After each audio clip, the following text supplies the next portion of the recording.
Jubilee hills election November 11న ఎట్లా ఉండే అవకాశం ఉంది? రిజల్ట్ ఏ పార్టీ పరిస్థితి ఎట్లా ఉండే అవకాశం ఉంది మీ అభిప్రాయం ప్రకారం? ఇప్పుడు ఆల్మోస్ట్ మాగంటి గోపీనాథ్ జన రంజక జన హృదయ నేత. పార్టీకి నిబద్ధుడిగా ఆనాడు టీడీపీలో పనిచేసిండు, ఇవాళ బీఆర్ఎస్కి పనిచేసిండు. ప్రజల వాడల్లోనే, బస్తీల్లోనే, ప్రజల మనసుల్లోనే, ప్రజల మధ్యలోనే బతికిండు, పెరిగిండు, తిరిగిండు, వాళ్ళ అవసరాలు తీర్చిండు. అలాంటి అభిమానం ఇప్పటికీ ప్రజల్లో ఉంది. వారి మిస్సెస్ సునీత గారికి 100% న్యాయం టికెట్ ఇవ్వాలి కాబట్టి బీఆర్ఎస్ టికెట్ ఇచ్చింది. ప్రయత్నం చేస్తూ ఉన్నారు, తిరుగుతూ ఉన్నారు. ఈసారి నేను బీఆర్ఎస్ పార్టీని ఎందుకు అభినందిస్తున్నా అంటే, ఒక మంచి కార్యక్రమం చేపట్టింది.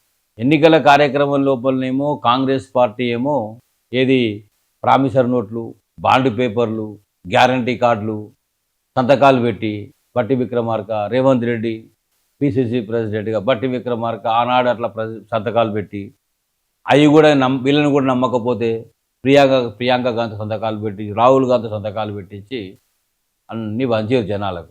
మనం ఏమనుకుంటాము, ఓ ప్రామిసర్ నోట్ ఉందంటే ఇది గ్యారంటీగా అవుతుంది, ఒక బాండ్ పేపర్ మీద అంటే కరెక్టే ఉంది, ఇది అమలు చేయకపోతే నలుగురు పెద్ద మనుషుల మధ్యలో కూర్చోడం బుద్ధి లేదు, ఇది రాసిచ్చినాక నువ్వు దీన్ని అమలు చేయకుండా ఎట్లుంటారో మనిషిగా దున్నపోతావు అని తిడతారు. ఆ తిట్లుకి ఈ రేవంత్ రెడ్డి పడతాడా? మనకు అన్నీ అందుతాయి, వస్తాయి, బాగానే ఉందని నమ్మాను.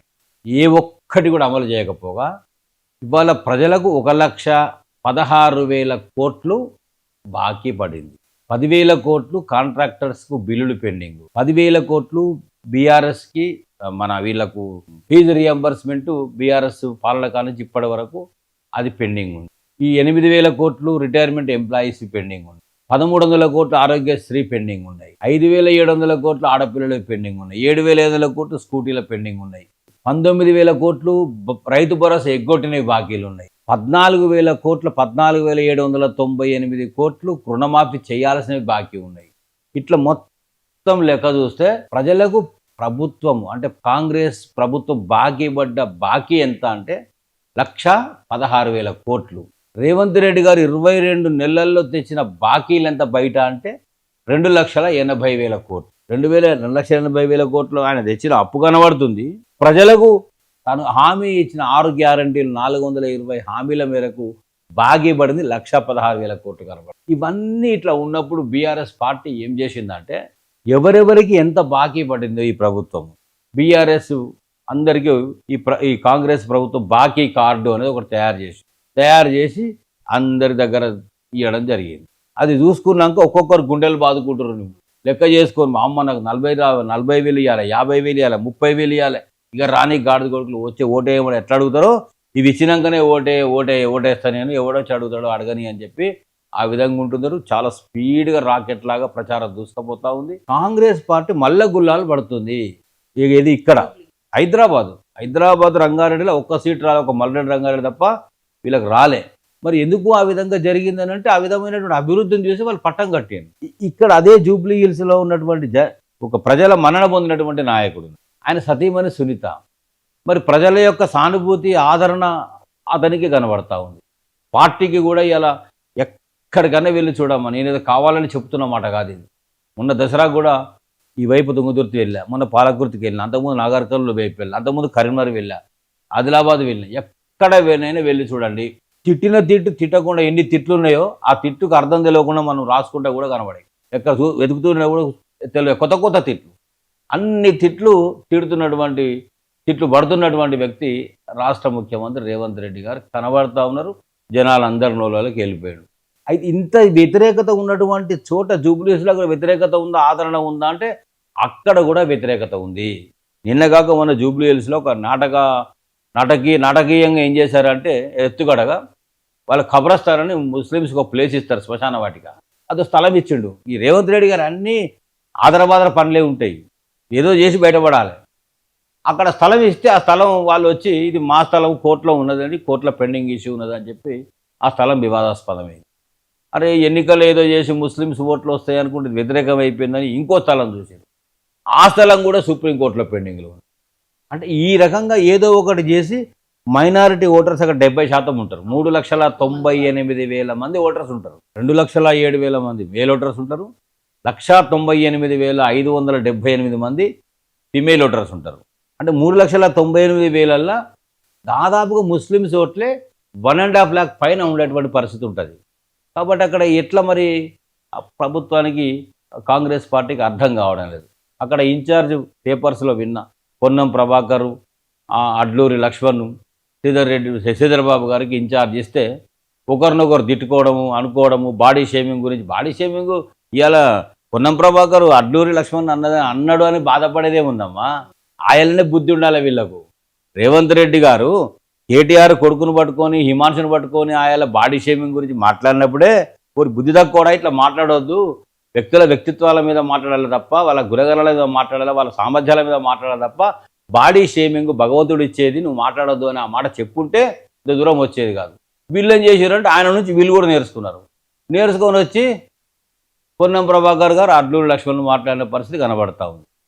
అంటే వీళ్ళు జనం ఓట్ల కొరకు లెక్కేసుకుంటలేరు. అంతకుముందు అంజన్ కుమార్ యాదవ్ గారికి, పొన్నం ప్రభాకర్ గారికి అధిష్టానం ఆయన ఈయన నా గురించి ఆయన ఎట్లా చెప్తాడు, నా లోకల్లో అన్నట్లు అంటాడని ఈయన మాట్లాడాడు. అంటే కీచులాట, రణగుణ ధ్వనులు మొదలైనవి. దేంట్లో? కాంగ్రెస్ ఒక నిర్ణయంగా ఉంది, ఒక బాటగా ఉంది, ఒకటే ప్రచారంగా ఉంది, ఆమె తొమ్మిది ఏర్చుకున్న దాంట్లో ఉంది. నేను బరాబర్ చెప్తున్నా అక్కడ బరిగీసి ఎన్నికల రంగంలో సునీత, మాగంటి గోపీనాథ్ గారు విజయం సాధించబోతా ఉన్నారు. ఇది తథ్యం. దీని తర్వాత స్థానిక ఎన్నికల్లో కూడా ప్రజలు మండుతున్నారు. దొరికితే పట్టుకొని కొడుతట్టున్నారు. మొన్న నేను ఊరెళ్ళా, యూరియా ఇది చెప్పాలి మీరు, ఈ యూరియాది ఎంత ఘోరంగా ఉందంటే హైదరాబాద్ నుంచి నేను పోయిన 140 కిలోమీటర్ల డిస్టెన్స్లో 12 సెంటర్స్ను చూసిన నేను. 12 సెంటర్స్ రోడ్డెంబడి వందల మంది 2 రోజుల నుంచి ఉన్నారు. 2 రోజుల నుంచి సద్దులు కట్టుకొని అక్కడ ఉండి అక్కడ వస్తున్నారు జనం ఒక్క యూరియా బ్యాగ్ కోసము. మరి నాకు అనిపించింది, మీరు కూడా ఆలోచన చేయండి జర్నలిస్ట్గా, యూరియా ఏమి బ్రహ్మ పదార్థం ఏం కాదు కదా. గతంలో యూరియా ఎవరు వేయలేదా, ఎవరు తేలేదా, ఎవరు పొలాలు వేయలేదా? మరి ఏంది ఎప్పుడు చూడలేదు కదా మనము. 10 ఏళ్ల కాలంలో బీఆర్ఎస్ పాలనలో యూరియా గురించి లైన్ పట్టంగా ఎప్పుడన్నా చూసినామా, విన్నామా? అంటే ఆయన ఏం చేసిండు?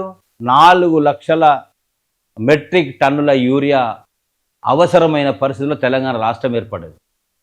అక్కడి నుంచి ఇరిగేషన్ పెరిగి 27 లక్షల మెట్రిక్ టన్నుల కాడ నుంచి 28 లక్షల మెట్రిక్ టన్నుల వినియోగం వరకు బీఆర్ఎస్ పాలన కంప్లీట్ అయ్యింది. ప్రభుత్వం మారింది. మరి 4 లక్షల మెట్రిక్ టన్నుల యూరియా కాడ నుంచి ఇంతవరకు ఎట్లా తీసుకొచ్చిండు? అంటే ఇక్కడ లేనిది అక్కడ ఉన్నది ఏంటంటే మంత్రులను, స్పీకర్ను, ఈయనను ఎక్కే విమానం, దిగే విమానం, మోసే సంచులేమో రేవంత్ రెడ్డి గారి పరిస్థితి.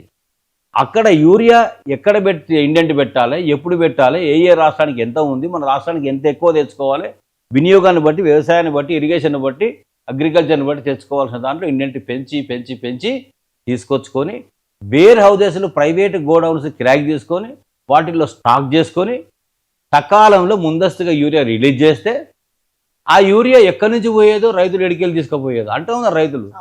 సార్ ఆటో పంపించి పైసలు ఇస్తే 10 సంచులు ఆటోలు వేసి పంపేది సార్, ఇది ఏం గతి పట్టింది మాకు అని. అంటే ఈ యూరియాను నువ్వు స్టాక్ చేసుకొని తెచ్చుకునేటువంటి తెలివిలేనటువంటి అసమర్థుడిగా పాలన కొనసాగిస్తున్నావా రేవంత్ రెడ్డి గారని ప్రజలు అడుగుతున్నారు. నేను అడగాల్సిన స్థాయిలో నేను లేను కానీ వాళ్ళు అడుగుతూ ఉన్నారు, నిలదీస్తూ ఉన్నారు. మరి సమాధానం చెప్పాల్సిన అవసరం ఉందిగా, తప్పించుకొని తిరగడం కాదు కదా. ఇలా ప్రజలంతా ఊరికైనా వదిలిపెడతారా? రైతు భరోసా ఎగ్గట్టినందుకు, రైతు బంధు ఇవ్వనందుకు, రుణమాఫీ చేయనందుకు, మహాలక్ష్మి ఇవ్వనందుకు, కళ్యాణ లక్ష్మి తులం బంగారం ఇవ్వనందుకు, పిల్లలకు స్కూటీలు ఇవ్వనందుకు, నిరుద్యోగుల భృతి ఇవ్వనందుకు, 2005 మహాలక్ష్మి పథకం కింద ఇవ్వనందుకు వాళ్ళందరూ వదిలిపెడతారా? బరాబ్బరి కూర్చోబెట్టి బాయించి ఖచ్చితంగా గుణపాఠం చెప్పడానికి సిద్ధంగా ఉన్నారు. అంటే స్థానిక సంస్థల ఎన్నికల్లో ఈ ప్రభుత్వానికి పెద్ద ఎత్తున గుణపాఠం జరగబోతా ఉంది, లభించబోతా ఉందని నేను నమ్ముతా ఉన్నా.